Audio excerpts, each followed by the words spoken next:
You could have the perfect product, the best message, and know your market inside out, yet you could still fail to persuade people to buy. Why? What have you done wrong? Well, in this video, I'm going to show you the #1 most overlooked factor in persuasion, and I'll show you how to get it right. If you've been watching these videos for the past couple months, you know that my name is Henry Bingaman, and normally I talk about freelancing skills. However, since I'm also one of the top earning freelance copywriters of the past decade, having sold more than $400 million worth of products and services, I do have quite a bit to say about persuasion as well, which is a super important topic if you want to be a successful copywriter, or any type of freelancer, or anything in general. If you'd like to actually persuade people to believe in your ideas or to buy your products, this is something you really need to understand. There are a few things you actually need to persuade anybody of anything. The first thing is you can't lie. As anybody who's lived in the real world knows, this isn't true in the short term. In fact, lying is one of the best ways to get what you want as fast as possible. And it is true that there are some people who lie their whole lives and can be wildly successful. That's infuriating, it's unfair. But the vast majority of people who tell big lies get exposed and they get their lives ruined. Even outside of my own moral reasons for hating it, it's just not worth it to lie. The second factor in persuasion is that your idea has to be timely. There needs to be a sense of urgency to it. I can be truthful and say there was a big conspiracy in 1913 between all the big banks to make sure the bankers always had the most power in the US, and that's how the Federal Reserve was created. But that's well over 100 years ago, and it's unfortunately not a great persuasion point today. To maximize your persuasion, you need to talk about what's coming next. People don't care about the past, they care about the future. So paint them a picture of what the future can look like. Now, so far, I'm sure most copywriters and marketers, they've been nodding along like, yeah, we know this, but what are we missing? Well, here it is. If we're presented with an idea we like, we generally have a favorable impression of the person who's presenting it. If we're presented with an idea that we don't really have an opinion on yet by somebody we like, we automatically have a good view of that idea or that product. And if we're presented with an idea that really challenges us, the first thing any human being does is try to dismiss the messenger. No man threatens a messenger.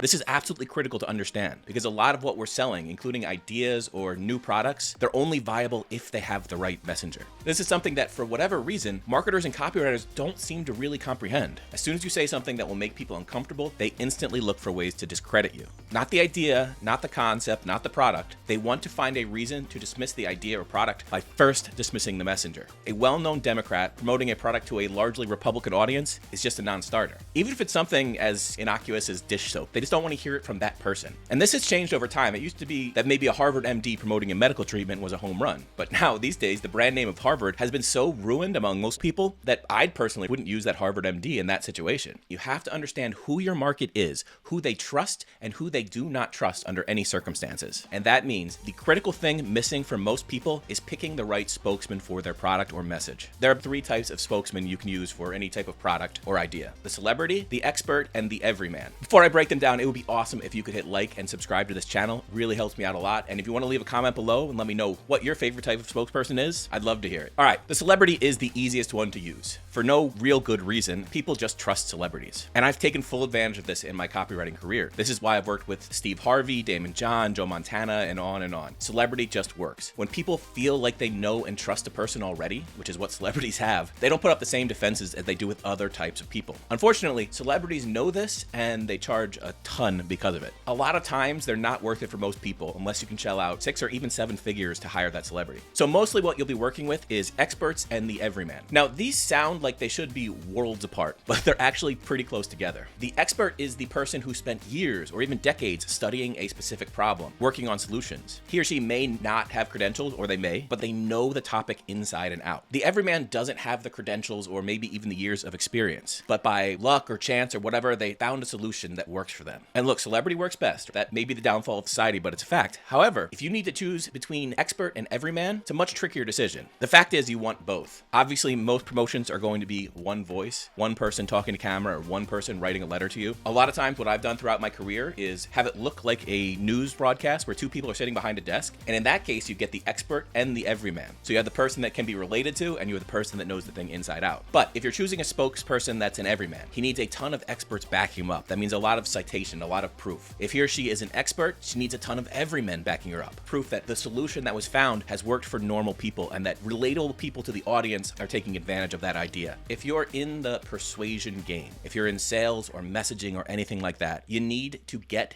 and keep attention. The problem is I see so much copy out there where people treat their experts like everyman, or they treat their everyman like a celebrity, or everyman like an expert. This just doesn't work. Just like it wouldn't work to treat a celebrity as the everyman. That's condescending to talk to people like that. Hi, I'm Elon Musk. I'm one of the richest people on the planet, and I'm just like you. Nobody would buy that. The same is true for trying to make real experts look like the everyman. If you have degrees from MIT and Carnegie Mellon, and you've been an engineer at Tesla or SpaceX, and you're trying to sell this AI lawnmower or something, I don't want you to be an everyman. I know that an everyman's not going to invent that. I want you to be on my side, but I don't want you to be me, because I couldn't invent that. But if you're selling a political idea, or if you're selling a home cure for ulcers, or if you're selling the most comfortable mattress you've ever slept on, yeah, I want you to be an everyman who gets my problems and found the perfect solution that I can relate to, because then I'm believing that it solves my problems. Most people don't spend enough time considering who their spokesman is, and the spokesman has a ridiculously large effect on who's able to even hear the message in the first place. So the biggest missing key to most promotions, most messaging, is getting the right spokesman. And it really comes down to who you need to reach and what the product or message you're selling is. If you're selling something that's easy or relatable, you don't have to put as much thought into the spokesman. If you're selling something that people will put up some resistance to, a challenging idea or a challenging product or a new way of doing something or a natural supplement that people have tried 10 of before, you have to get the exact right spokesman for your product. So spend much more time thinking about that than you have previously. Also, if you're a freelancer and you're worried about people not hearing your message, it might be because you look too much like the amateur. So let me give you the 5 tools that make even brand new freelancers look like seasoned pros. Just go to henrybing.co/free tools, get them all for free. Links in the description. All right, catch you in the next one.